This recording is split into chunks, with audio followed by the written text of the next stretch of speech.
বিসমিল্লাহ রহমান রহিম। আজকে হচ্ছে 4 আগস্ট 2025।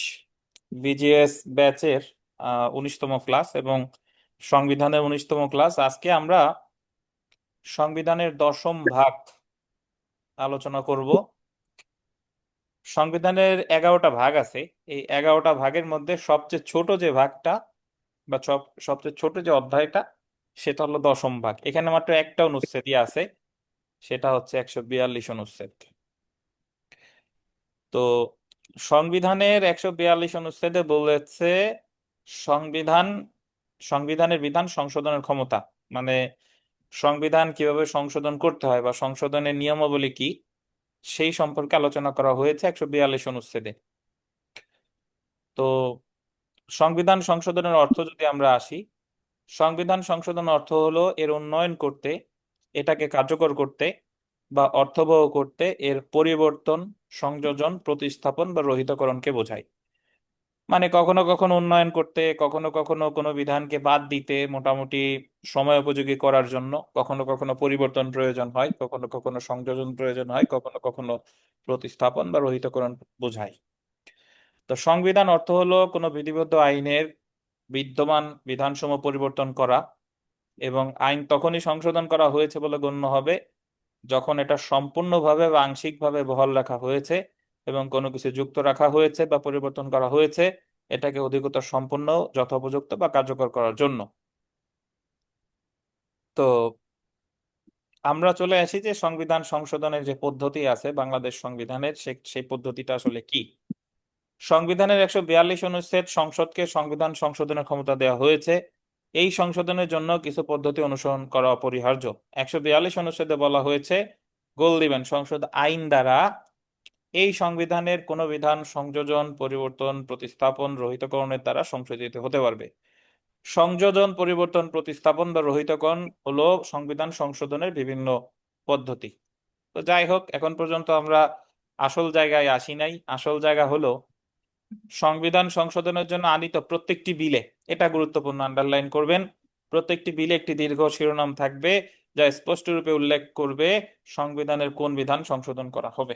অর্থাৎ সংবিধান সংশোধনের জন্য তো সংসদে একটা বিল উত্থাপন করতে হয়। তো বিলে উল্লেখ থাকবে, একটা শিরোনাম থাকবে যে সংবিধানের কোন কোন অনুচ্ছেদ সংযোজন, পরিবর্তন বা রহিত করা হবে, এর একটা সংক্ষিপ্ত শিরোনাম থাকবে। সংশোধনের জন্য আনীত কোনো বিলের সম্পূর্ণ শিরোনামায় আম, এই সংবিধানের কোন বিধান সংশোধন করা হবে বলে স্পষ্টরূপে উল্লেখ না থাকলে বিলটি বিবেচনার জন্য গ্রহণ করা যাবে না। অর্থাৎ কোনো বিলে শিরোনামে যদি সংবিধান কোন বিধান সংশোধন করা হবে, কোন অনুচ্ছেদটা সংশোধন করা হবে, এরকম যদি স্পষ্ট কোনো বিধান না থাকে তাহলে ওই বিলটা বিবেচনা করা যাবে না।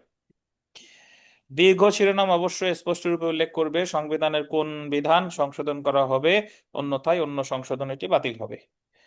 তো সংবিধান সংশোধনের জন্য আনীত বিল বিল সংসদের, আন্ডারলাইন করবেন, এটা গুরুত্বপূর্ণ, মোট সদস্য সংখ্যার অনূন্য 2/3 ভোটে গৃহীত হতে হবে। মোট সদস্য সংখ্যার অনূন্য 2/3 ভোটে গৃহীত হতে হবে। যদি গৃহীত না হয় তাহলে অনুরূপ কোনো বিল সম্মতিদানের জন্য রাষ্ট্রপতির নিকট উপস্থাপিত হবে না। অর্থাৎ আপনি ধরেন সংবিধান সংশোধন করতে চান, এখন যে বিলটা আপনি সংসদে উত্থাপন করলেন, ওই বিলটা রাষ্ট্রপতির নিকট যদি পাঠাইতে হয় অনুমোদনের জন্য, তাহলে ওই বিলে কত শতাংশ ভোট লাগবে বলেন? 2/3 মোট সদস্যের। মোট সদস্যের 2/3। 2/3। ঠিক আছে। জি। আচ্ছা, তো এখানে সংবিধান সংশোধনের সাথে সাধারণ আইনের একটা পার্থক্য আছে। সাধারণ আইন যখন আপনি পাশ করা হবে, সাধারণ আইন মানে তখন সংসদে উত্থাপন করার পরে কত শতাংশ ভোটের দরকার আছে রাষ্ট্রপতির কাছে পাঠানোর আগে, বলেন, মনে আছে কারো? তার উপস্থিত 2/3। এখানে মোট সদস্য লাগবে না, এখানে উপস্থিত 2/3 বললেই হবে। আর কারো মনে আছে বলেন? এটা তো মনে হয় সংখ্যাগরিষ্ঠ।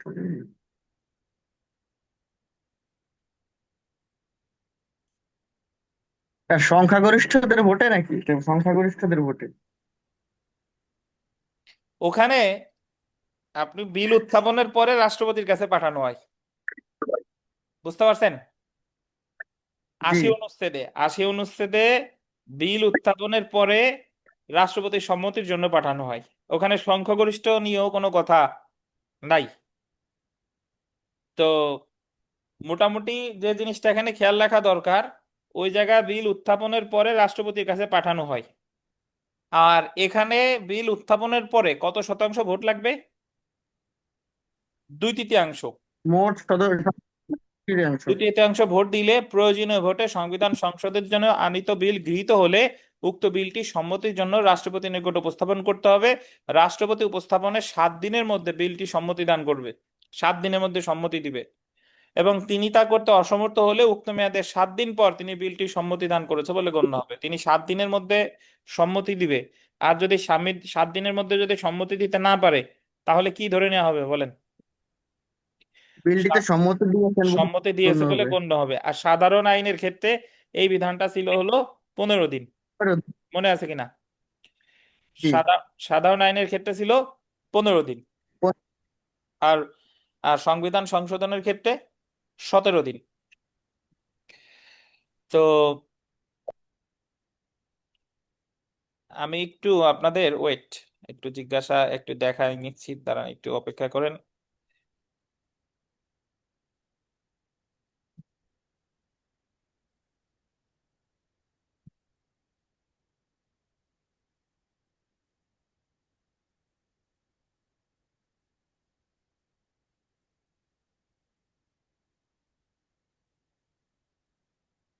হ্যাঁ, দেখা যাচ্ছে শাকিল বা অন্যরা দেখতে পাচ্ছেন? জি, ঠিক আছে স্যার।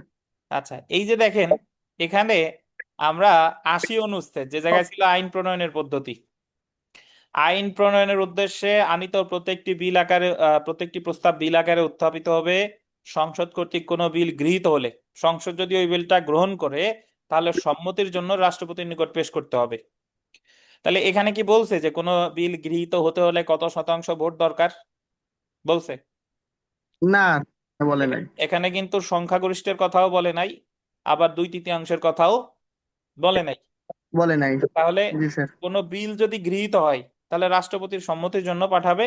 তখন রাষ্ট্রপতি এই যে 15 দিনের মধ্যে তিনি সম্মতি দান করিবেন, অথবা কখনো উনি ফেরত দিতে পারেন। যদি ফেরত দেয় কোনো কিছু পুনর্বিবেচনার জন্য, তাহলে আবার যখন রাষ্ট্রপতির কাছে পাঠাবে তখন আবার 7 দিন। মনে 7 দিন আছে? লাগবে। 7 দিন। জি জি। কিন্তু এই যে যে আমরা যে সংবিধান সংশোধনের ক্ষেত্রে, এক্ষেত্রে কোনো বিল উত্থাপনের পরে কত শতাংশ ভোট লাগবে? 2/3। মোট স্যার 2/3 হ্যাঁ, মোট সংসদ সদস্যের। মোট সংসদ সদস্যের 2/3 অতঃপর রাষ্ট্রপতির কাছে পাঠাইলে রাষ্ট্রপতি সম্মতি দিবে কতদিনের মধ্যে? 7 দিন। 7 দিনের মধ্যে। এবং 7 দিনের মধ্যে তিনি যদি সম্মতি নাও দেন, ধরে নেওয়া হবেন তিনি সম্মতি দান করেছেন। করে। তো এখন আপনি ইচ্ছা করলেই সবকিছু সংশোধন করতে পারবেন না। বর্তমানে আমাদের বাংলাদেশে যে সংবিধান আছে, বলেন তো এই সংবিধানের কোন কোন বিধানাবলী সংশোধন করা যাবে না? আপনাদের মনে আছে কিনা? স্যার, প্রথম ভাগ, স্যার দ্বিতীয় ভাগ, মৌলিক অধিকার। বেসিক স্ট্রাকচার স্যার করা যাবে না, সংশোধন হ্যাঁ, করা যাবে না। হ্যাঁ, বেসিক স্ট্রাকচার গুলো কোথায় বলছে, কোথায় বলছে বলেন? মনে আছে কত অনুচ্ছেদে বলছে বেসিক স্ট্রাকচার? বাংলাদেশ স্যার, সাত সংবিধানের খতে, অনুচ্ছেদ 7 খ। স্যার 7-এর খ। 7-এর খ। এই যে দেখেন, এই যে বাংলাদেশ সংবিধানের মৌলিক মানে সংবিধানের মৌলিক বিধানাবলী সংশোধনের অযোগ্য। সংবিধানের 142 অনুচ্ছেদে যাহাই থাকুক না কেন, সংবিধানের প্রস্তাবনা, প্রথম ভাগের সকল অনুচ্ছেদ, দ্বিতীয় ভাগের সকল অনুচ্ছেদ, নবম ক ভাগে বর্ণিত অনুচ্ছেদ সমূহের বিধানাবলী সাপেক্ষে তৃতীয় ভাগের সকল অনুচ্ছেদ, একাদশ ভাগের 150 অনুচ্ছেদ সহ সংবিধানের অন্যান্য মৌলিক কাঠামো সংসদ সংক্রান্ত অনুচ্ছেদ সমূহের বিধানাবলী সংযোজন, পরিবর্তন, প্রতিস্থাপন, রহিতকরণ বা অন্য কোনো পন্থায় সংশোধন অযোগ্য হবে। তার মানে বর্তমানে এই বিধানাবলী সংশোধন করার কোনো সুযোগ নেই।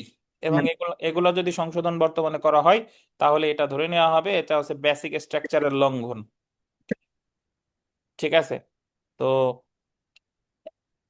142-এর মাধ্যমে মাধ্যমে অন্যান্য বিধানাবলী সংশোধন করা গেলেও এই বিধানাবলী সংশোধন করা যাবে না। তো গণভোটের বিষয়টা যদি দেখি, যে পঞ্চম সংশোধনীর মাধ্যমে সংবিধানের প্রস্তাবনা অনুচ্ছেদ 8, 48, 56, 142-এর কোনো বিধান সংশোধন করার জন্য গণভোটের বিধান ছিল। অর্থাৎ পঞ্চম সংশোধনীতে বিধান করা হলো যে সংবিধানের সবকিছু সংশোধন করা গেলেও এই নির্দিষ্ট কিছু অনুচ্ছেদ আছে, এইগুলো যদি সংশোধন করতে চান তাহলে অবশ্যই আপনার গণভোটের মাধ্যমে সম্মতি লাগবে, জনগণের গণভোট। তারা যদি বলে যে করা যাবে তাহলে করা যাবে। বুঝতে পারছেন? জি তাহলে এই অনুচ্ছেদ গুলা হলো কি কি আছে, এই অনুচ্ছেদ ছিল হলো 8 অনুচ্ছেদ। 8 অনুচ্ছেদে বলছে যে রাষ্ট্র পরিচালনার 4টা মূলনীতি। 48-এ বলছে যে জি আপনার রাষ্ট্রপতির যে নিয়োগ বা রাষ্ট্রপতির কি কি ক্ষমতা আছে, কি কি করতে পারে এইটা। 56-তে আছে যে জি মন্ত্রী বা প্রধানমন্ত্রীর নিয়োগ। আর 142-এ আছে হচ্ছে আপনার ওই সংবিধান সংশোধন।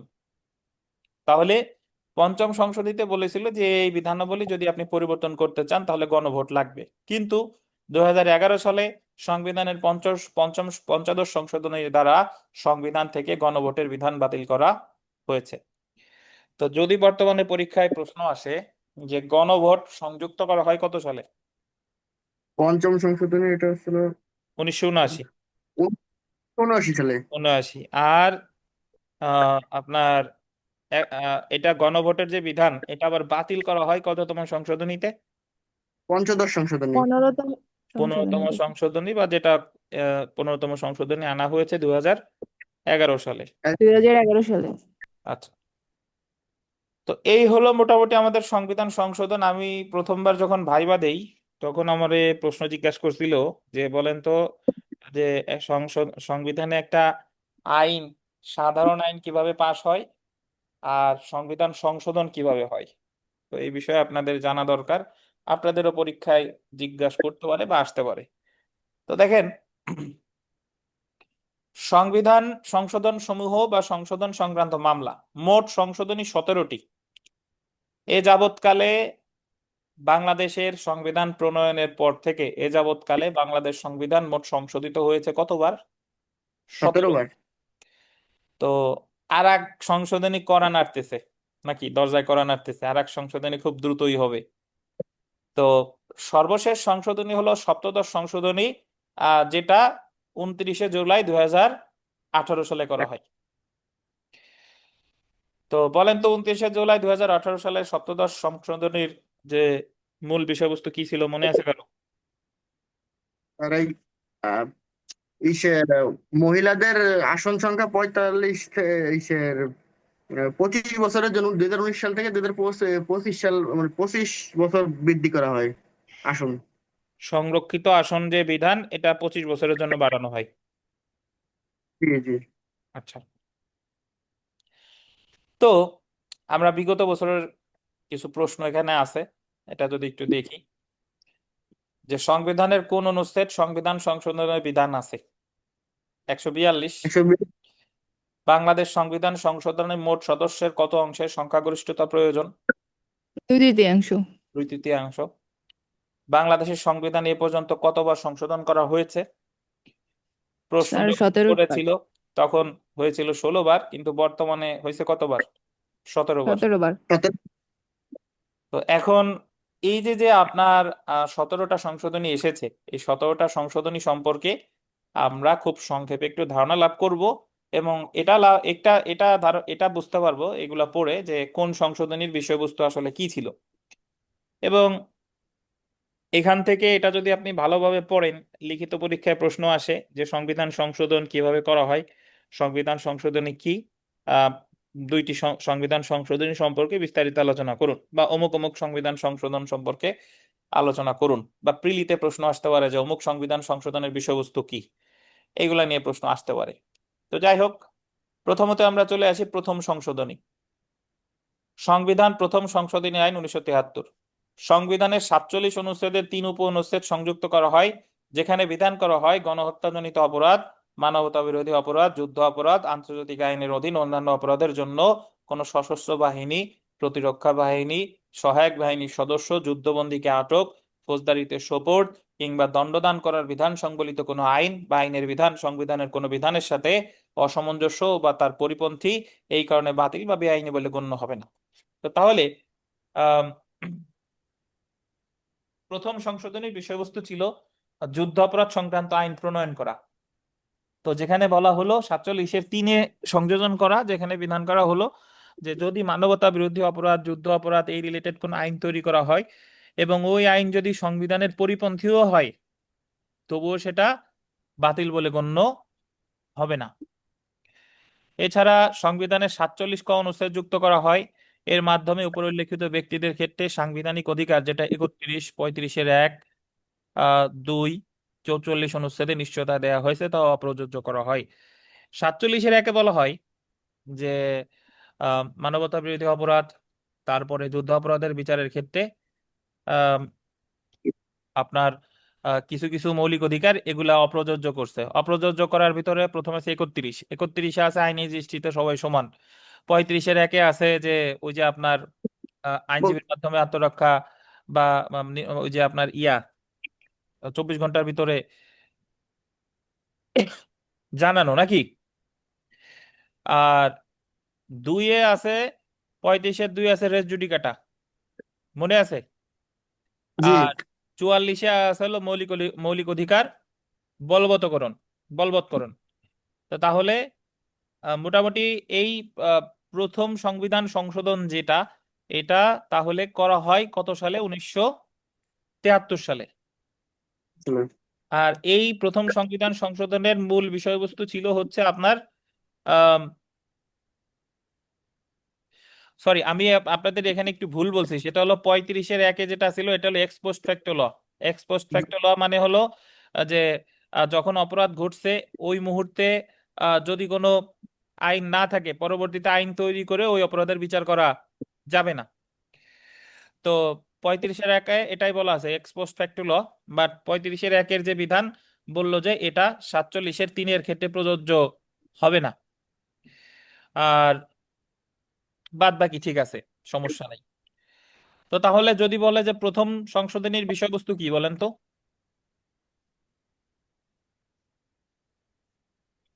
তার যুদ্ধ যুদ্ধ অপরাধের অপরাধীদের বিচার। বিচার করার এবং প্রথম সংশোধনী আনা হয় কত সালে?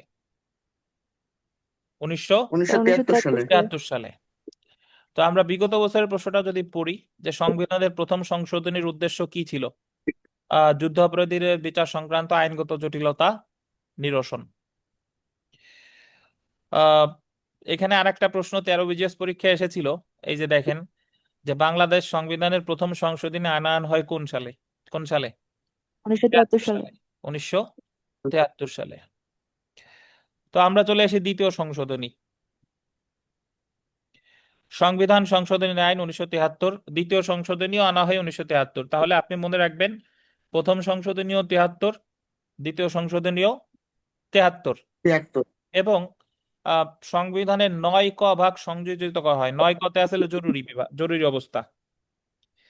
তাহলে দ্বিতীয় সংশোধনীতে জরুরি অবস্থা যোগ করা হয়। এর মাধ্যমে সংবিধানে জরুরি অবস্থার ঘোষণা, প্রোক্লামেশন অফ ইমার্জেন্সি বিধান যুক্ত করা হয়। এছাড়া 33 অনুচ্ছেদে নিবর্তনমূলক আটক বা প্রিভেন্টিভ ডিটেনশনের বিধান যুক্ত করা হয়। তো তাহলে এই ধরনের প্রশ্ন আসতে পারে যে দ্বিতীয় সংশোধনী আনা হয় কত সালে? 1973 সালে। 1973 সালে। দ্বিতীয় সংশোধনীর বিষয়বস্তু কি ছিল? তার জরুরি অবস্থা তার জরুরি অবস্থা ঘোষণা আর হচ্ছে বিধান। প্রিভেন্টিভ ডিটেনশন 33 অনুচ্ছেদে। জরুরি অবস্থা ঘোষণা এবং প্রিভেন্টিভ ডিটেনশন। দুটো। আচ্ছা, আমরা চলে আসি তৃতীয় সংশোধনী। তৃতীয় সংশোধনী আসলে আমরা ইতিমধ্যে বিস্তারিত পড়েছি, যখন আমরা ওই যে আপনার 3 অনুচ্ছেদ 2 অনুচ্ছেদ পড়ছিলাম। দেখেন, সংবিধানের তৃতীয় সংশোধনী আইন 1974 দ্বারা প্রজাতন্ত্রের রাষ্ট্রীয় সীমানা সংক্রান্ত সংবিধানের 2 অনুচ্ছেদ সংশোধন করা হয়। বাংলাদেশ ভারত সীমান্ত চুক্তি অনুযায়ী বেরুবাড়িকে ভারতের নিকট হস্তান্তরের বিধান, মানে বেরুবাড়ি ভারত পাবে, এবং দহগ্রাম এবং আঙ্গরপোতাকে রাখার বিধান সংবিধানের তৃতীয় সংশোধন করা হয়। তো তাহলে প্রথম এবং দ্বিতীয় সংশোধনী আনা হয় 1973 সালে, তৃতীয় সংশোধনী আনা হয় কত সালে বলেন? 1974 সালে। সালে। তো এটা প্রেক্ষাপট কি? এর আগেও আমরা পড়েছি, তারপরে একটু পড়ি দেখেন। 16ই মে 1974 সালে গণপ্রজাতন্ত্রী বাংলাদেশের সরকার এবং ভারতের প্রজাতন্ত্রের মধ্যে একটি চুক্তি সম্পাদিত হয় এবং দুই দেশের প্রধানমন্ত্রী কর্তৃক স্বাক্ষরিত হয়। অর্থাৎ 1974 সালে 16ই মে ভারতের প্রধানমন্ত্রী বাংলাদেশের প্রধানমন্ত্রীর মধ্যে একটা চুক্তি স্বাক্ষরিত হয়। এই চুক্তির অধীন 12 নং দক্ষিণ বেরুবাড়ি ইউনিয়নের অর্ধেক অর্ধেক দক্ষিণস্থ এবং সংলগ্ন 2.64 স্কোয়ার মাইল ছিটমহল সমূহ ভারত দখলে রাখবে। এই চুক্তিতে শর্ত থাকে যে বেরুবাড়ির 2.64 স্কোয়ার মাইল এটা ভারত দখলে রাখবে এবং এর বিনিময়ে বাংলাদেশ দহগ্রাম এবং আঙ্গরপোতা ছিটমহলগুলো দখলে রাখবে। মানে এই চুক্তির বিষয়বস্তু ছিল বেরুবাড়ি রাখবে ভারত, দহগ্রাম এবং আঙ্গরপোতা রাখবে বাংলাদেশ। বাংলাদেশ ও ভারতের মধ্যকার সম্পাদিত এই চুক্তি দিল্লি চুক্তি নামে পরিচিত। তো চুক্তি তো হলো, ঠিক আছে, বাট সংবিধান সংশোধন করার প্রয়োজন হলো কেন? শাকিল, কি মনে আছে, বলতে পারবেন? জি স্যার। কি মনে স্যার আছে বলেন? এখানে মনে হয় বলেন, মহুয়া বলেন। সংবিধান। মহুয়া বলেন, মহুয়া বলেন, মহুয়া। স্যার এখানে চুক্তির এটা ছিল স্যার, যখন দুই দেশের মধ্যে সীমানা অদলবদল হচ্ছে, হ্যাঁ। তাহলে এখানে স্যার আমাদের ওই যে মৌলিক অধিকারের একটা ভায়োলেন্স হচ্ছে, যে ফ্রিডম অফ মুভমেন্ট। তো যখন যদি শুধু আমরা পেতাম তাহলে সমস্যা ছিল না, যেহেতু ভারত থেকেও আমাদের এখানে আসছে এবং আমাদের থেকে ভারতের এখানে গেছে, এই জন্য এটা শুধু একটা চুক্তির মাধ্যমে এই অদল বদলটা করা যেত না, এই জন্য এটা সংবিধানে সংশোধনের প্রয়োজন ছিল। আচ্ছা, দারুণ। আপনার ব্যাখ্যা একেবারেই সঠিক। সেটা হলো যে যখন একটা আমরা এমন কোনো ঘটনা ঘটবে যেখানে আমরা একটা সীমানা পাচ্ছি এবং আমরা একটা মানে সীমানা অর্জন করতেছি এবং বিনিময়ে অন্যদের কিছু দিচ্ছি, মানে সমর্পণ এবং অর্জন দুইটাই জড়িত, তখন শুধু চুক্তি করলে হবে না। তখন এটা যদি মানে অ্যাপ্রুভ করতে হয় তাহলে কিভাবে করতে হবে? সংবিধান সংশোধনের মাধ্যমে লাগবে। করতে হবে, না হলে এটা সংবিধান মানে ক্ষমতা বহির্ভূত হয়ে যাবে। তো যখন 16ই মে 1974 সালে দিল্লি চুক্তি করে বাংলাদেশ এবং ভারতের দুই প্রধানমন্ত্রী, তো ওনারা তো করলো। করার পর কাজী মোখলেসুর রহমান উনি রিট করলেন। রিট করে উনি দেখাইলেন যে এটা মৌলিক অধিকারের পরিপন্থী। কারণ এখানে শুধু স- সমর্পণ এবং অর্জন অর্জন না, এখানে যে আমাদের শুধু সীমানা নির্ধারণ তা না, এখানে সমর্পণের বিষয়টিও জড়িত। যদি শুধু সীমানা নির্ধারণ হতো তাহলে ওই নির্বাহী চুক্তির মাধ্যমেই এটা করলে সমস্যা ছিল না। বাট যেখানে সমর্পণও আছে আর যেখানে অর্জনও আছে, সেখানে এই বিষয়টা সংবিধান সংশোধনীর মাধ্যমে করতে হবে, না হলে এটা মৌলিক অধিকার পরিপন্থী। তো এই ক্ষেত্রে আহ, পরবর্তীতে বাধ্য হয় এটা বাংলাদেশ সংবিধানের 2 অনুচ্ছেদ সংশোধন করা হয় তৃতীয় সংশোধনীর মাধ্যমে। তো এই জন্য এই মামলাটা কাজী মোখলেসুর রহমান বনাম বাংলাদেশ নামে পরিচিত। তো এটা যদি আমরা একটু পড়ি, যে কাজী Mokhlesur Rahman versus Bangladesh.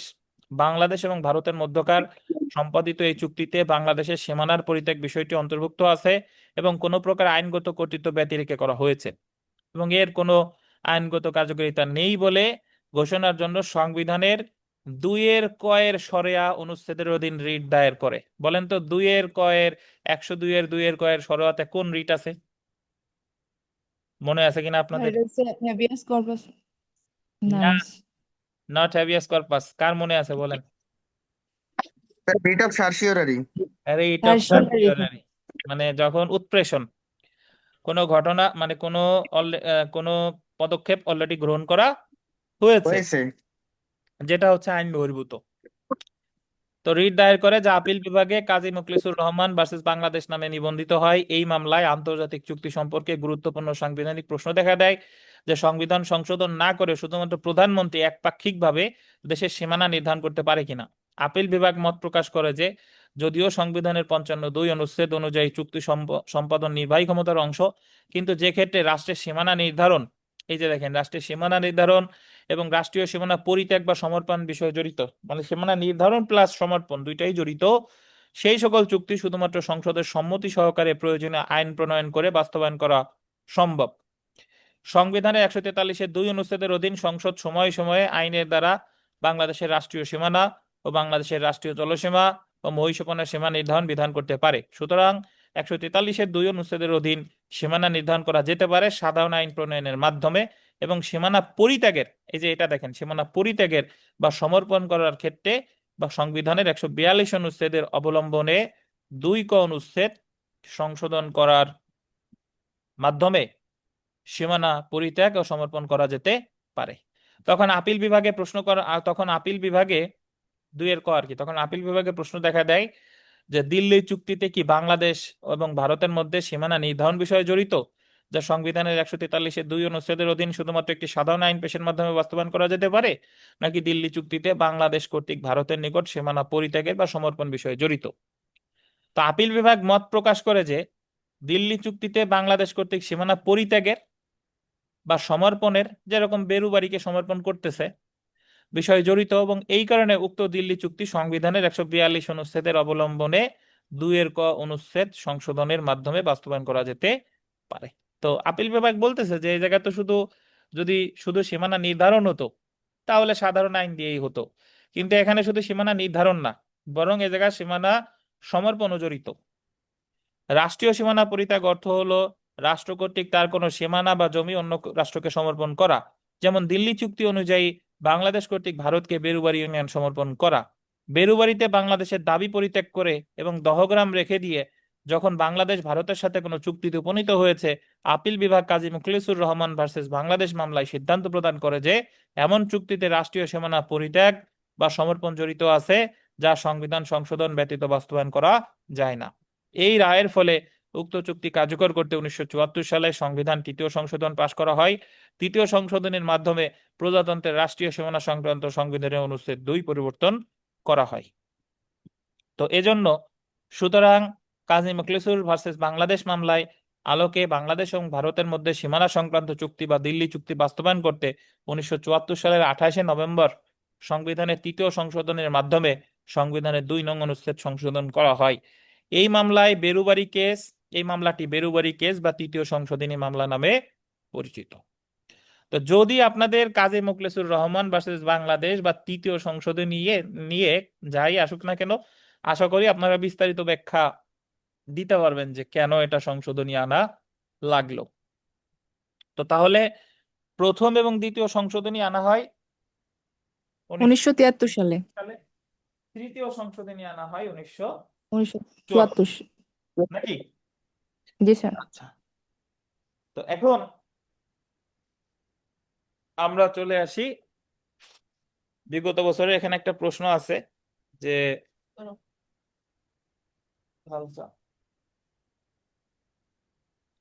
Kazi Mukhlesur Rahman versus Bangladesh 26 DLR Berubari case is also known as the third third amendment amendment. Case. আমরা চলে আসি চতুর্থ সংশোধনী। চতুর্থ সংশোধনীর বিষয়বস্তু কি? তানভীর আলম খান আছেন?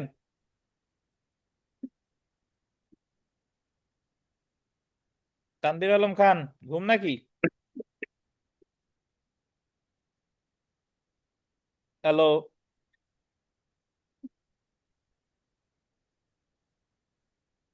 কথা শুনেন না আপনারা?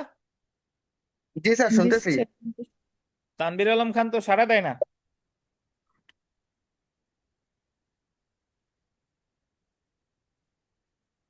এই শিমুল হোসেন,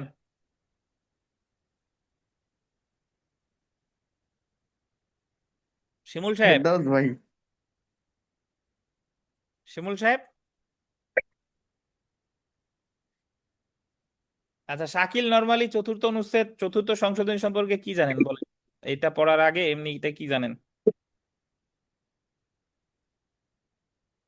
স্যার এইটা তো আসলে এখানে আমি আসলে খুব একটা বেশি ভালো বলতে পারবো না স্যার এটাই, চতুর্থ যতটুকু সংশোধনীর ব্যাপারে। জানেন ততটুকু বলেন যে চতুর্থ সংশোধনীতে কিছু কিছু বিধান সংযোজন চতুর্থ করা হয়, সংশোধনী যেরকম রাষ্ট্রপতি বিচার ব্যবস্থা চালু করে, রাষ্ট্রপতি আর স্বীকৃত বিচার ব্যবস্থা চালু সংসদ করে, তারপরে এবং উপ ব্যবস্থা করা হয়, এবং রাষ্ট্রপতিদের জনগণের সরাসরি ভোটে নির্বাচিত হবেন, হ্যাঁ এটা হ্যাঁ, যোগ করা। এটা করা হয়। তারপরে বিচারকদের নিয়োগ দিবে সরাসরি রাষ্ট্রপতি, প্রধান বিচারপতির সাথে কোনরূপ পরামর্শ করবে না, এগুলোও তো বলতে পারি নাকি? জি স্যার। আচ্ছা, তো দেখেন, সংবিধান চতুর্থ সংশোধন আইন 1975 সংসদীয় শাসন ব্যবস্থার পরিবর্তে, আন্ডারলাইন করবেন, রাষ্ট্রপতি শাসিত সরকার ব্যবস্থা চালু করা এবং বিধান করা হয় রাষ্ট্রপতি গোল দিবেন প্রত্যক্ষ নির্বাচনের মাধ্যমে আইন অনুযায়ী নির্বাচিত হবে এবং উপরাষ্ট্রপতির বিধান যুক্ত করা হয়। তো তাহলে 1972-এর যে মূল সংবিধান ছিল, সেখানে রাষ্ট্রপতি কিন্তু প্রত্যক্ষ ভোটে নির্বাচিত হতো না, তারা সংসদ সদস্যদের ভোটে নির্বাচিত হতো। আর তখন ছিল সংসদীয় বিচার ব্যবস্থা, শাসন ব্যবস্থা। চতুর্থ সংশোধনের মাধ্যমে এটা করা জি হয় রাষ্ট্রপতি শাসিত সরকার ব্যবস্থা। স্যার। আর উপরাষ্ট্রপতির বিধান যুক্ত করা হয় চতুর্থ সংশোধনীর মাধ্যমে। সংবিধানে 6 ক ভাগ যুক্ত করে 117 ক অনুচ্ছেদ যুক্ত করা হয়, যেখানে জাতীয় দলের বিধান যুক্ত করা হয় এবং বলা হয় রাষ্ট্র পরিচালনার মূলনীতি বাস্তবায়নের জন্য যদি রাষ্ট্রপতির নিকট মনে হয় যে রাষ্ট্রে শুধু একটা রাজনৈতিক দল থাকবে যা জাতীয় দল বলে অভিহিত হবে, এমন আদেশ দিতে পারে। বর্তমানে কিন্তু 6 ক ভাগ নাই, বুঝতে পারছেন? জি স্যার। স্যার এটা কি বাকশালের ইয়েটা হ্যাঁ না হ্যাঁ স্যার, হ্যাঁ, সংশোধনীটা? বাকশাল, কৃষক শ্রমিক লীগ। জি, তো এই যে সেই বাকশাল যে এক দলের গঠনের বিধান রাখে, যে জাতীয় দল হিসেবে অভিহিত হবে, এক দল থাকবে, তখন সকল রাজনৈতিক দল ভেঙে যাবে এবং রাষ্ট্রপতি জাতীয় দল গঠন করার জন্য প্রয়োজনীয় পদক্ষেপ গ্রহণ করবে। তো তখন এই যে 6 ক বিধান, সংবিধানের 6 ক বিভাগে 117 ক বিধানে জাতীয় দলের বিধান যুক্ত করা হয়, অর্থাৎ বাংলাদেশে অন্য কোনো রাজনৈতিক দল থাকবে না। রাজনৈতিক দল থাকবে কয়টা বলেন? একটা। একটা একটা। রাজনৈতিক দল। একটা। এছাড়া সুপ্রিম কোর্টের বিচারপতিদের অপসারণের ক্ষমতা এককভাবে রাষ্ট্রপতিকে দিয়ে 96 অনুচ্ছেদ সংশোধন করা হয়। এছাড়া সুপ্রিম কোর্টের বিচারপতিদের যে অপসারণ, এটা শুধুমাত্র কে করতে পারবে? রাষ্ট্রপতি। রাষ্ট্রপতি। রাষ্ট্রপতি। এই ছিল আমাদের চতুর্থ সংশোধনীর বিষয়বস্তু। অতঃপর তাহলে প্রথম দ্বিতীয় 1973, তৃতীয় 1974, আর চতুর্থ 1975। 75। আমরা চলে আসি আর একটা তাৎপর্যপূর্ণ সংশোধনী, পঞ্চম সংশোধনী, যেটা পরবর্তীতে বাতিল করা হয়, সংবিধান পঞ্চম সংশোধনী আইন 1979। তো এটা যদি একটু পড়ি, দেখেন যে পঞ্চম সংশোধনী সংসদ কর্তৃক পাশ করা হয়নি, বরং সামরিক আইন দ্বারা করা হয়। এটা আন্ডারলাইন করে 3টে স্টার দেন।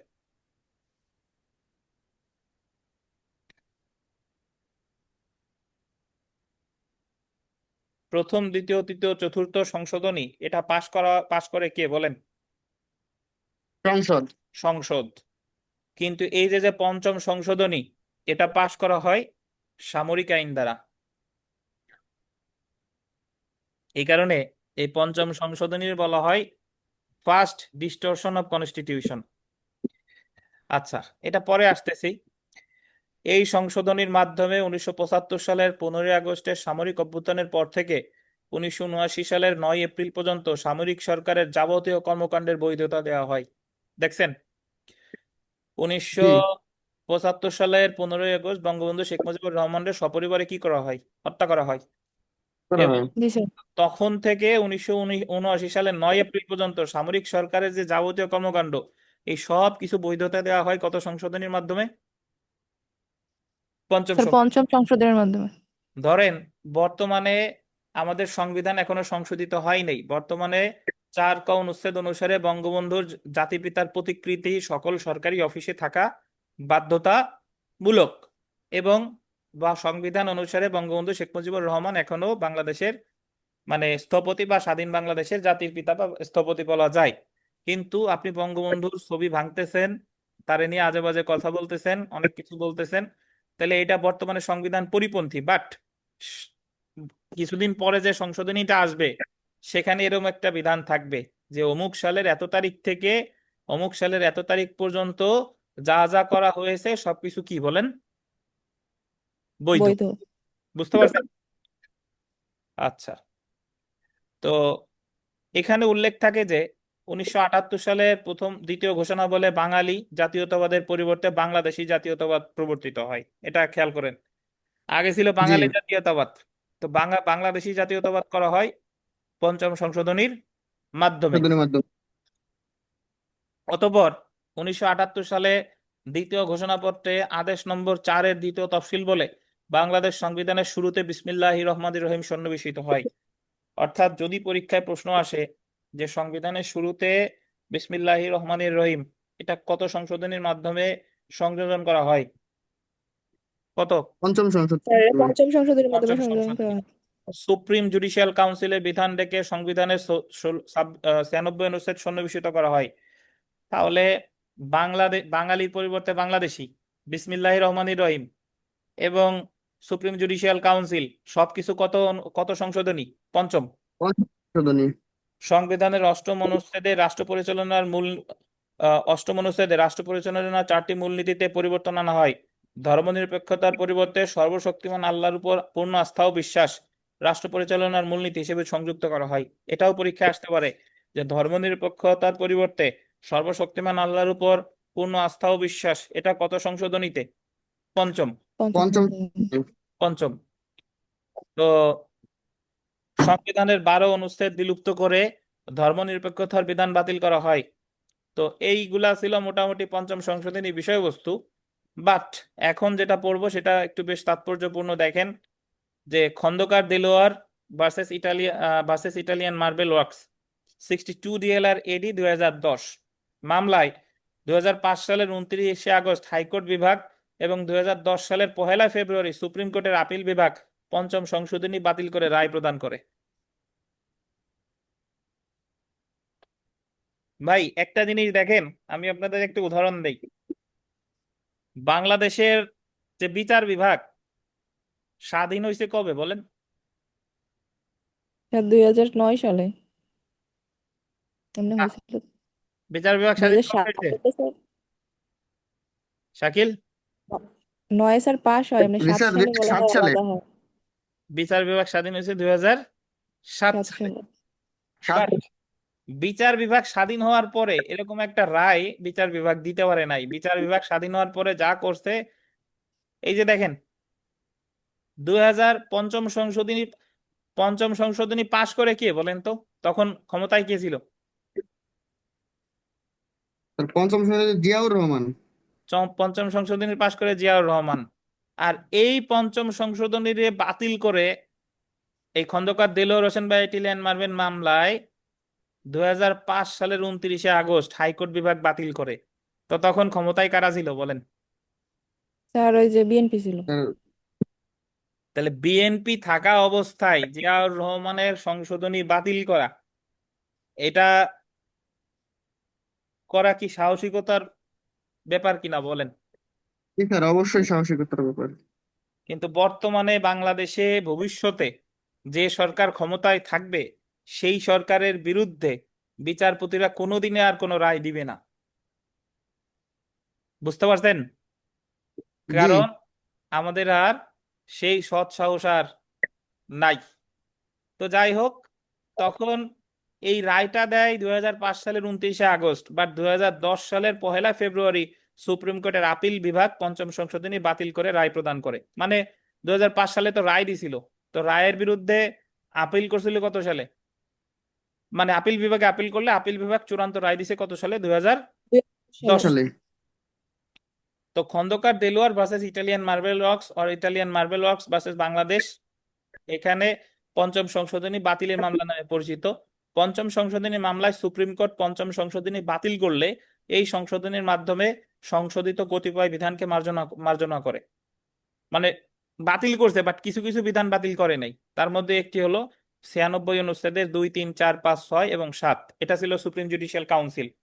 ফলে পঞ্চম সংশোধনী বাতিল হলেও সুপ্রিম জুডিশিয়াল কাউন্সিল বহাল থাকে। একইভাবে সংবিধানের শুরুতে বিসমিল্লাহির রহমানির রহিম বহাল রাখে। বুঝতে পারছেন? স্যার দায় মনে হয় বাতিল হয় শুধু। শুধু বাতিল হয়েছে আপনার ধর্মনিরপেক্ষতা, আর স্যার ওই যে সবকিছু। বৈধতা দান তার করছে ওইটাও বাতিল হয়ে গেছে না? কোনটা? কিন্তু বাংলাদেশ তা 75 থেকে 79-র মধ্যে যে হ্যাঁ কাজের যে হ্যাঁ বৈধতা হ্যাঁ দান হ্যাঁ, ওটাও করছে। বাতিল হয়েছে, জি। ওই যে 75 থেকে 79 তো পর্যন্ত এখানে যে বৈধতা দিছিল ওইটাও বাতিল হয়েছে। হ্যাঁ শাকিল বলেন। স্যার, জাতি হিসেবে আমরা বাঙালি এবং আহ, ব্যক্তিগত হিসেবে আমরা বাংলাদেশি, হিসেবে নাগরিক হিসেবে আমরা বাংলাদেশি, এইটা তো রেখে দিছিল মানে ইসের জন্য। না ওই যে এটা হয়েছে যে আগে ছিল হলো মানে জাতি, আগে শুধু বাঙালির জায়গা বাংলাদেশি ছিল।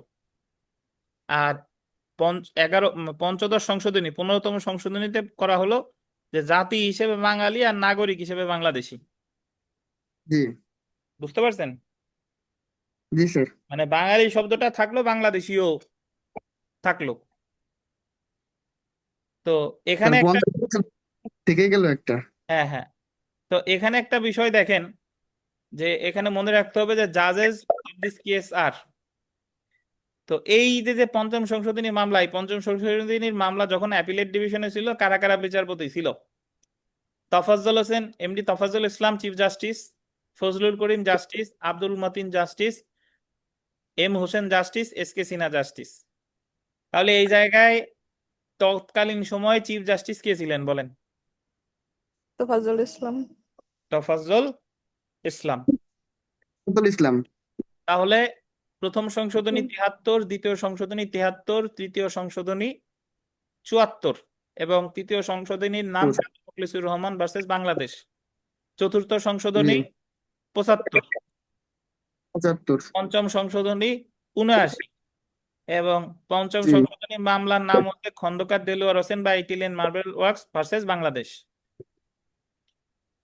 আচ্ছা, তো বিগত বছরের প্রশ্ন যদি আমরা দেখি, আহ, Bangladesh Italian marble works limited versus government of the people's republic of Bangladesh 2010 is popularly known as the fifth amendment case. Yes. 13 BGS পরীক্ষা এসেছিল। অতঃপর দেখেন সংবিধানের কোন সংশোধনকে ডিস্টরশন অফ কনস্টিটিউশন, এটা ভিভিআই বা ফার্স্ট পঞ্চম ডিস্টরশন কনস্টিটিউশন বলে আখ্যায়িত করা হয়। কত কত সংশোধনী? পঞ্চম সংশোধনী। পঞ্চম। এবং পঞ্চম সংশোধনী যেটা আনা হয়, এটা সংবিধান বহির্ভূত, মানে মানে অধ্যাদেশ আকারে আনা হয়, সামরিক শাসন করে সংশোধনীটা। খারাপ লাগে? বুঝতে পারছেন? জি। জি স্যার। আমাকে তো গরম তো। আমরা চলে আসি ষষ্ঠ সংশোধনী। সুষ্ঠু ষষ্ঠ সংশোধনী দেখেন, সংবিধান ষষ্ঠ সংশোধনী আইন 1981, এটা সালটা মনে রাখেন, 1981। জিয়াউর রহমানের মৃত্যুর পর বিচারপতি আব্দুস সাত্তার উপরাষ্ট্রপতি এবং একই সাথে ভারপ্রাপ্ত রাষ্ট্রপতি হয়। জিয়াউর রহমান সাহেব যখন মারা যান, তখন যিনি বিচারপতি ছিলেন আব্দুস সাত্তার, তিনি উপরাষ্ট্রপতিও হয়, আবার একই সাথে ভারপ্রাপ্ত রাষ্ট্রপতিও বা- হয়। 1981 সালে নির্বাচনে সে রাষ্ট্রপতি প্রার্থী পদে একজন প্রার্থী হয়, এবং তখন প্রশ্ন উঠে উপরাষ্ট্রপতি পদ থেকে পদত্যাগ না করে রাষ্ট্রপতি পদে নির্বাচন করতে পারে কিনা। মানে উনি উপরাষ্ট্রপতি পদ থেকে পদত্যাগ না করে রাষ্ট্রপতি পদে নির্বাচন করেছিল।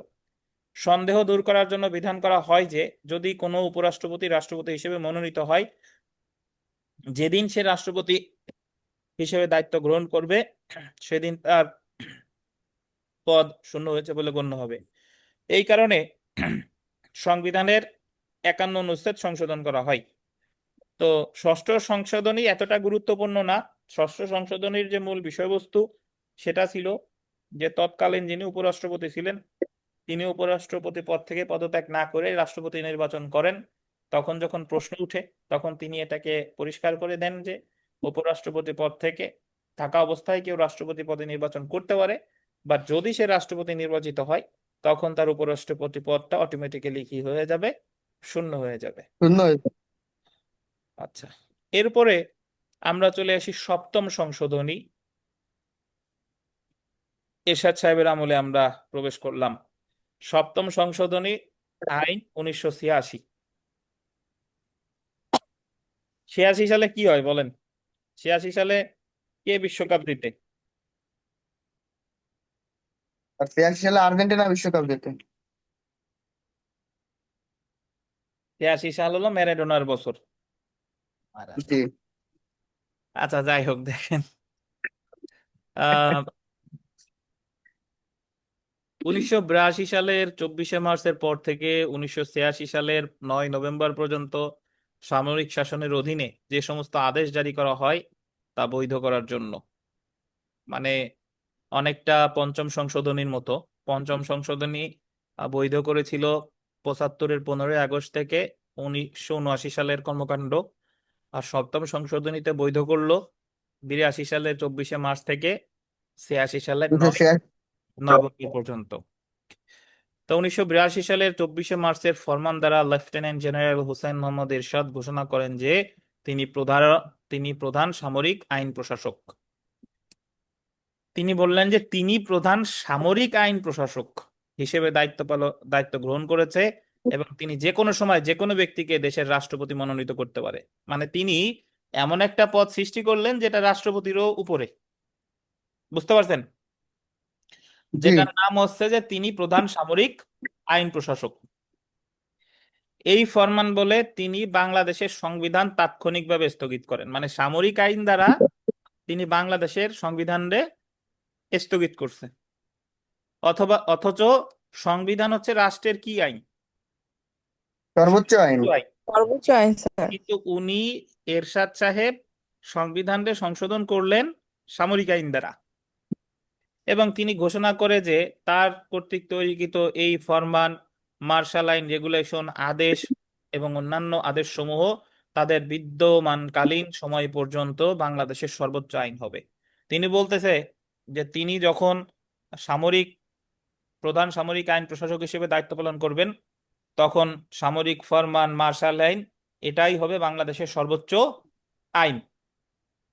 এবং যদি অন্য কোনো আইন উক্ত ফরমান, রেগুলেশন বা আদেশসমূহের সাথে অসামঞ্জস্যপূর্ণ হয়, তাহলে সেই আইন যতটুকু অসামঞ্জস্যপূর্ণ ততটুকু বাতিল হবে। তাহলে একটা জিনিস দেখেন, জিয়াউর রহমান সাহেব যখন ছিলেন তিনি কিন্তু সংবিধান স্থগিত করেন নাই, কিন্তু সংবিধান স্থগিত না। করতে কে? এরশাদ এরশাদ। সাহেব। হুসেন এরশাদ। এরশাদ সাহেব সংবিধান স্থগিত করলেন এবং মার্শাল লকে, সংবিধানকে মার্শাল লর অধীনস্থ করলেন। মানে এরশাদ সাহেব বললেন যে সামরিক আইনই হলো দেশের সর্বোচ্চ আইন। তো সংবিধান সপ্তম সংশোধনী আইন 1986 এর 3 ধারার দ্বারা 1982 সালের 24শে মার্চের ফরমান থেকে শুরু করে 1986 সালের সংবিধান আইন প্রবর্তনের তারিখ পর্যন্ত প্রণীত সকল ফরমান, সামরিক আইন, আদেশ, রেগুলেশন, নির্দেশনা, অধ্যাদেশ ইত্যাদি বৈধতা দেওয়া হয়। পরবর্তীতে সিদ্দিক আহমেদ ভার্সেস বাংলাদেশ মামলায় আপিল বিভাগ সংবিধানের সপ্তম সংশোধনী আইন 1986 এর 3 ধারা বাতিল বলে ঘোষণা করে, এই কারণ দেখিয়ে যে, আন্ডারলাইন করবেন, উক্ত ফরমান শুধুমাত্র যে সংবিধানকে মার্শাল আইনের অধীনস্থ করেছে তা নয়, বরং মার্শাল আইন সংবিধানের সাথে অসামঞ্জস্য এবং একই সাথে সংবিধানকে ধ্বংস করেছে। যে সকল ফরমান সংবিধানকে অধীনস্থ আইনে পরিণত করেছে সেগুলো জনগণের সার্বভৌম ক্ষমতার প্রতি রাষ্ট্রদ্রোহিতার শামিল। রায় ঘোষণা করা হয় 5/5/2011 সালে। তো তাহলে এই যে সপ্তম সংশোধনী, এটা কি আইন নামে পরিচিত, মানে কি মামলা নামে পরিচিত? সিদ্দিক আহমেদ ভার্সেস বাংলাদেশ। সিদ্দিক আহমেদ ভার্সেস বাংলাদেশ। মনে রাখবেন, সপ্তমে স, সিদ্দিক আহমেদ ও স, সিদ্দিক আহমেদ ভার্সেস জি। বাংলাদেশ। বাংলাদেশ। এবং যদি বলা হয় যে আহ, মানে অধ্যাদেশ দ্বারা প্রথম আহ, সংবিধান সংশোধন করা হয় সংসদের বাইরে, কত সংশোধনী? সপ্তম সংশোধনী। পঞ্চম পঞ্চম। পঞ্চম। আর কখন সংবিধানকে স্থগিত রাখা হয়, কোন সংশোধনীর মাধ্যমে? সপ্তম সংশোধনী। আচ্ছা, মানে উনি ওই সংবিধান স্থগিত কইরা যা যা করে এই সব কিছুর বৈধতা দিয়েছে সপ্তম সংশোধনীর মাধ্যমে, এই হলো কথা। আকাম কুকাম যা করার করছে, করার পরে এগুলা বৈধতা দিছে কত সংশোধনীর মাধ্যমে? সপ্তম। সংশোধনীর মাধ্যমে। আচ্ছা, এখন আমরা চলে আসি অষ্টম সংশোধনী। অষ্টম সংশোধনী, এটা মূলত বেশ কিছু বিষয় কারণে গুরুত্বপূর্ণ। দেখেন, সংবিধান ও অষ্টম সংশোধনী আইন 1988 রাষ্ট্রধর্ম হিসেবে ইসলামকে স্বীকৃতি দিয়ে সংবিধানের 2 অনুচ্ছেদে যুক্ত করা হয়। তাহলে রাষ্ট্রধর্মের যে বিধানটা, এটা বাংলাদেশ সংবিধানে আগে ছিল না। এই বিধানটা যুক্ত করা হয় কত সালে? অষ্টম সংশোধনী 1988 সালে। 1988। আচ্ছা, তা আমি যেভাবে মনে রাখতাম অষ্টম সংশোধনী, আবার এটার সালও 1988। আচ্ছা, এছাড়া দেখেন ঢাকা এর নাম ঢাকা এবং বেঙ্গলিকে বাংলা করা হয়।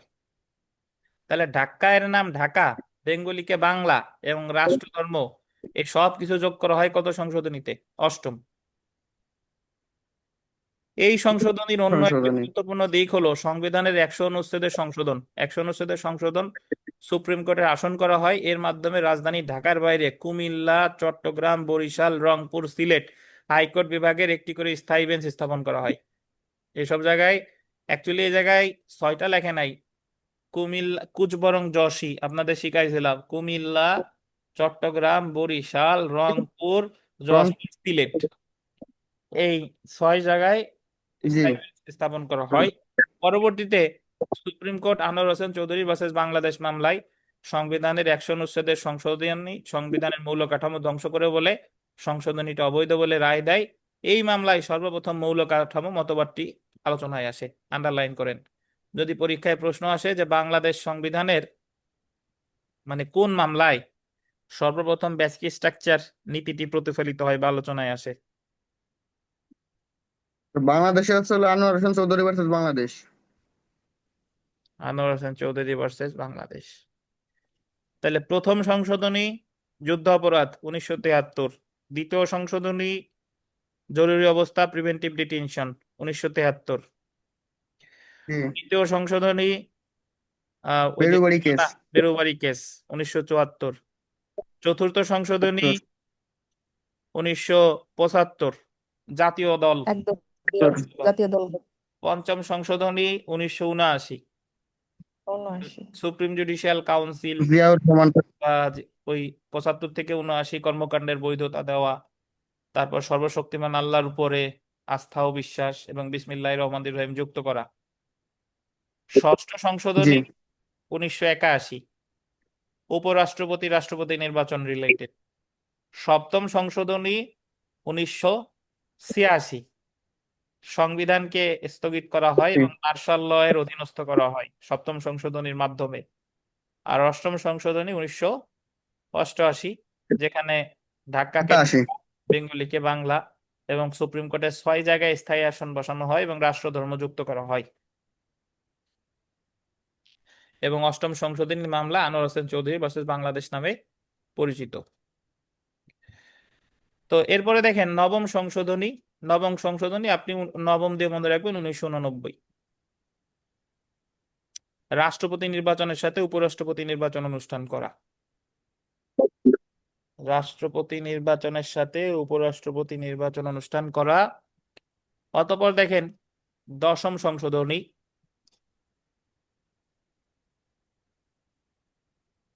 1990। তাহলে দশম ওই যে শূন্য আছে 1990, অষ্টম 8, নবম 9, দশম 90। সংসদে মহিলাদের জন্য 30টি আসনের আরো 10 বছর বাড়ানো হয়। মহিলাদের আসন যে 30টা ছিল, এই 30টার মেয়াদ আরো 10 বছর বাড়ানো হয়। একাদশ সংশোধনী 1991, 11, 91 এভাবে মনে রাখেন। একাদশ সংশোধনী 1991 অস্থায়ী রাষ্ট্রপতি বিচারপতি শাহাবুদ্দিন আহমেদের শপথে ফিরে যাওয়ার বিধান। অস্থায়ী রাষ্ট্রপতি বিচারপতি শাহাবুদ্দিনের শপথে ফিরে যাওয়ার বিধান। দ্বাদশ সংশোধনী বেশ তাৎপর্যপূর্ণ, কারণ দ্বাদশ সংশোধনীর মাধ্যমে আবার সংসদীয় সরকার ব্যবস্থায় ফিরে আসি আমরা। দেখেন দ্বাদশ সংশোধনী 1991 রাষ্ট্রপতি শাসিত সরকার ব্যবস্থার পরিবর্তে সংসদীয় শাসন ব্যবস্থার প্রবর্তন। এছাড়া এই যে উপরাষ্ট্রপতি উপপ্রধানমন্ত্রী পদগুলো বিলুপ্ত করা হয়। অতঃপর দেখেন ত্রয়োদশ সংশোধনী 1996। ত্রয়োদশ সংশোধনী একটা সিগনিফিকেন্ট অ্যামেন্ডমেন্ট, যেখানে আপনার এখানে বলা হয়েছে যে ত্রয়োদশ সংশোধনী আইন 1996 এর মাধ্যমে সংবিধানের তত্ত্বাবধায়ক সরকারের ব্যবস্থা প্রবর্তন করা হয়। পরবর্তীতে আব্দুল মান্নান খান ভার্সেস বাংলাদেশ মামলার মাধ্যমে তত্ত্বাবধায়ক সরকার ব্যবস্থা বাতিল করা হয়। আর একটা বাজে নজির আপনি আন্দোলন করে আনলেন, আবার আপনি মামলা করে বাতিল করাইলেন। সো ডেফিনেটলি এটা একটা বাজে নজির। তো আব্দুল মান্নান খান ভার্সেস বাংলাদেশ মামলায় বলা হয়, সংবিধান আইন 1996 রাষ্ট্রের ভিত্তি এবং সংবিধানের মৌলিক কাঠামো কে খর্ব করেছে বিধায় উক্ত তর্কিত আইন অসাংবিধানিক, অবৈধ এবং বাতিল। এই মামলায় নিম্নলিখিত বিষয়গুলো আলোচনা করা হয়। কি কি দেখেন তো, এই যে দেখেন, সংবিধানের মৌলিক কাঠামো, সাংবিধানিক সাংবিধানিক প্রাধান্য, সংসদীয় প্রাধান্য, জনগণের সার্বভৌমত্ব, সংসদের সার্বভৌমত্ব। এই মামলায় বলা হয়েছে বাংলাদেশের জনগণই সার্বভৌম, তত্ত্বাবধায়ক সরকার ব্যবস্থা সংবিধানের 7 অনুচ্ছেদের পরিপন্থী। তো ঠিক আছে, পরিপন্থী। এই মামলায় রায় ঘোষণা করা হয় 2012 সালে, এবং এখানকার যারা জাস্টিস ছিলেন ABM খায়রুল হক, মুজাম্মেল হোসেন, SK সিনহা, আব্দুল ওহাব মিয়া, নাজমুনেরা সুলতানা, সৈয়দ মাহমুদ হোসেন, MD ইমান আলী, 7 জন জাস্টিস ছিলেন। তো 7 জন জাস্টিসের মধ্যে অ্যাসেন্টিং জাজ ছিলেন কারা কারা দেখেন, একমত পোষণ করেছিল 4 জন, যারা তত্ত্বাবধায়ক সরকার ব্যবস্থা বাতিলের পক্ষে ছিলেন, অ্যাসেন্টিং জাজেস। ABM খায়রুল হক চিফ জাস্টিস ছিলেন, মুজাম্মেল হোসেন জাস্টিস, SK সিনহা, সৈয়দ মাহমুদ হোসেন। আর মাইনরিটি ভিউ বা ডিসেন্টিং জাজেস 3 জন ছিলেন, আব্দুল ওহাব মিয়া, নাজমুনারা সুলতানা, ইমান আলী। তো এখন দেখেন, তাহলে তত্ত্বাবধায়ক সরকার ব্যবস্থার যে রায়, এই রায়টা লিখছে মোট কয়জন বিচারপতি বলেন? 7 জন। 7 জন। 7 জনের মধ্যে একমত পোষণ করছে কয়জন? 4 জন। 4 জন। আর ভিন্ন মত 3 জন। 3 জন। তো বর্তমানে এই ABM খায়রুল হক চিফ জাস্টিস ছিলেন, উনি রায় ঘোষণা করছেন 12 সালে, ওনারে গ্রেফতার করছে এসে 2025 সালে, এবং ওনার বিরুদ্ধে অভিযোগ উনি তত্ত্বাবধায়ক সরকার ব্যবস্থার রায় বাতিল, মানে তত্ত্বাবধায়ক সরকার ব্যবস্থা বাতিল করছে, বাংলাদেশে ধ্বংস করছে। তো আপনি সেই রিলেটেড মামলা তারে দেন, বা তারে আপনি গ্রেফতার করছেন ওই হত্যা মামলায়। তো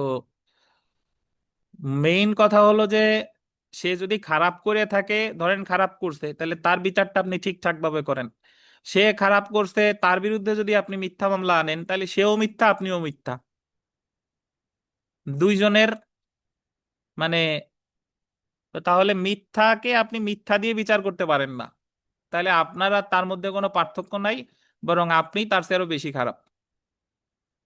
তো যাই হোক, আর খায়রুল হকের বিরুদ্ধে যদি মামলা হয়, খায়রুল হক তো ছিলেনই, এই যে মোজাম্মেল হোসেন, SK সিনহা সাহেব তো দেশে নাই, মোজাম্মেল সাহেব, সৈয়দ মাহমুদ হোসেন দেশে আছে, তাহলে ওনাদেরও গ্রেফতার করা উচিত নাকি? জি স্যার। আচ্ছা, যাই হোক, আহ বিগত বছরের প্রশ্নে আসি। দেখেন আমরা যে বাংলাদেশের সংবিধানের ত্রয়োদশ সংশোধনীর মূল বিষয়বস্তু কি ছিল? তত্ত্বাবধায়ক সরকার।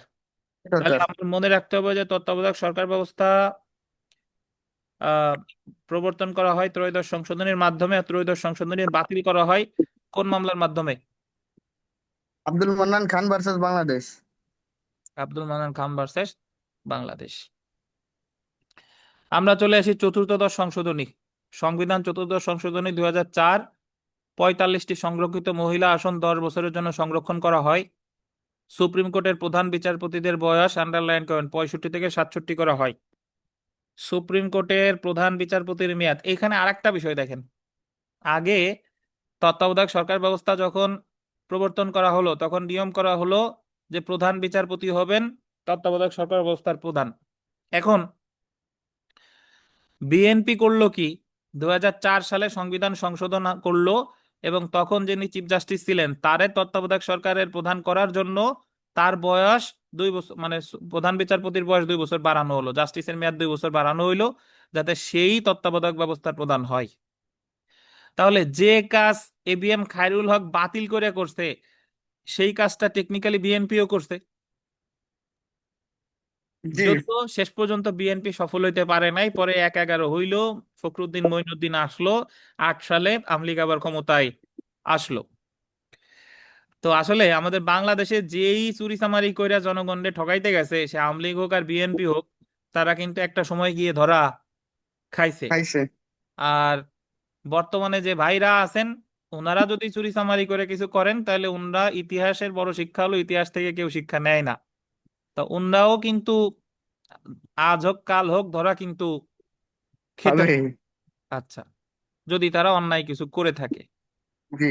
তো তাহলে দেখেন, নির্বাচনের পর নবনির্বাচিত সদস্যদের শপথ গ্রহণ করাতে স্পিকার ব্যর্থ হলে প্রধান নির্বাচন কমিশনার শপথ করাবে। এছাড়া চতুর্দশ সংশোধনীতে আরেকটা আইন করা হয় যে যদি স্পিকার তাদেরকে শপথ বাক্য পাঠ করাতে ব্যর্থ হয়, তাহলে শপথ বাক্য পাঠ করাবে কে বলেন? প্রধান নির্বাচন কমিশন প্রধান নির্বাচন কমিশনার। কমিশনার। আমরা চলে আসি পঞ্চদশ সংশোধনী আইন 2011। এই সংশোধনীতে অনেক কিছু চেঞ্জ করা হয়। মোটামুটি বেশ বিস্তারিত একটা সংশোধনী। এটা 2011-তে আনা হয়। তত্ত্বাবধায়ক সরকার ব্যবস্থা বাতিল করা হয়। দলীয় সরকারের অধীন শেষ হওয়ার আগের 90 দিনের মধ্যে জাতীয় সংসদ নির্বাচন অনুষ্ঠান। সংরক্ষিত মহিলা আসন 45 থেকে 50 করা। 47-এর 3 অনুচ্ছেদে যুদ্ধ অপরাধ, মানবতা বিরোধী অপরাধের জন্য অন্য কোনো ব্যক্তি, আগে ছিল আপনার কোনো বাহিনীর সদস্য, আর এই জায়গায় অন্য কোনো ব্যক্তি, ব্যক্তি সমষ্টি, সংগঠনের বিচার। জরুরি অবস্থার মেয়াদ অনধিক 120 দিন করা হয়। সংবিধানের নতুন 3টি তফসিল যুক্ত করা হয়, পঞ্চম, ষষ্ঠ, সপ্তম। এবং পঞ্চম তফসিলে 1971 সালের 7ই মার্চ তারিখে ঢাকা রেসকোর্স ময়দানে জাতির পিতা বঙ্গবন্ধু শেখ মুজিবুর রহমানের দেওয়া ঐতিহাসিক ভাষণ সংযুক্ত করা হয়। ষষ্ঠ তফসিলে বাংলাদেশের স্বাধীনতার ঘোষণা যুক্ত করা হয়। তাহলে অনেক কিছু সংযোজন করা হয় কত সালের সংশোধনীর মাধ্যমে? 2011 সালের। 2011 সালের।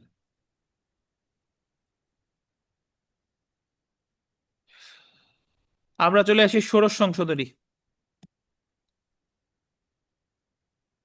ষোড়শ সংশোধনীটা হলো 2014 সালে। এটা আর একটা বাজে সংশোধনী। এখানে বলল যে বিচার সংবিধানের 96 অনুচ্ছেদ সংশোধন করে সুপ্রিম জুডিশিয়াল কাউন্সিল বিলুপ্ত করা হয় এবং বিধান করা হয় কোনো বিচারকের অসদচন বা অসমর্থ সম্পর্কে তদন্ত ও প্রমাণের পদ্ধতি সংসদ আইনের দ্বারা নিয়ন্ত্রণ করতে পারবে। Advocate Asaduzzaman Siddiqui and others versus Bangladesh মামলায় আপিল বিভাগ সংশোধনীটি বাতিল করে দেয়। তো বর্তমানে আবার ফিরে এসেছে সুপ্রিম জুডিশিয়াল কাউন্সিল। আর সর্বশেষ যে সংশোধনীটা এসেছে সপ্তদশ সংশোধনী, এটা এসেছে 2018 সালে।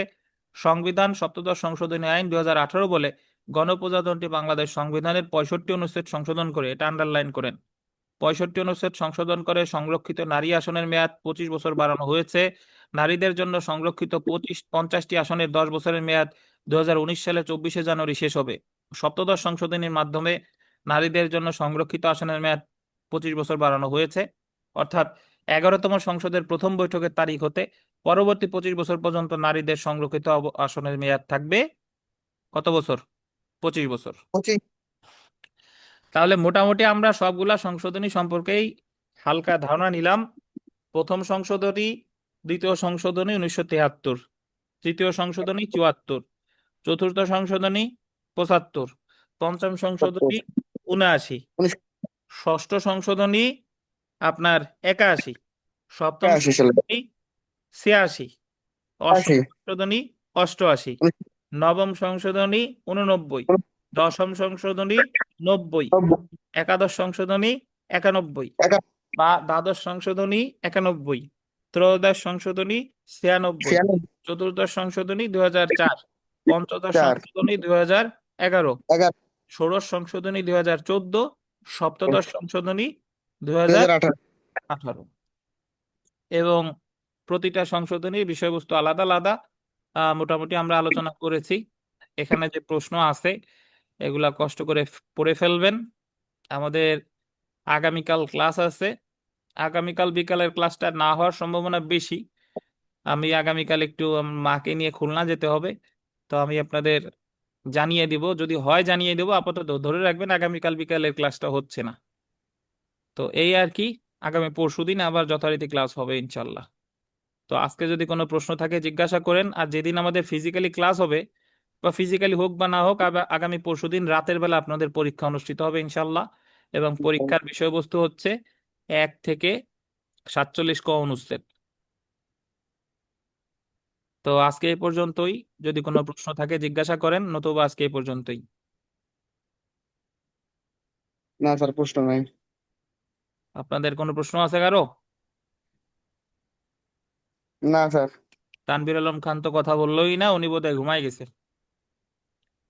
তো ঠিক আছে, তাহলে সবাই ভালো থাকেন, আজকে এই পর্যন্তই, আল্লাহ হাফেজ।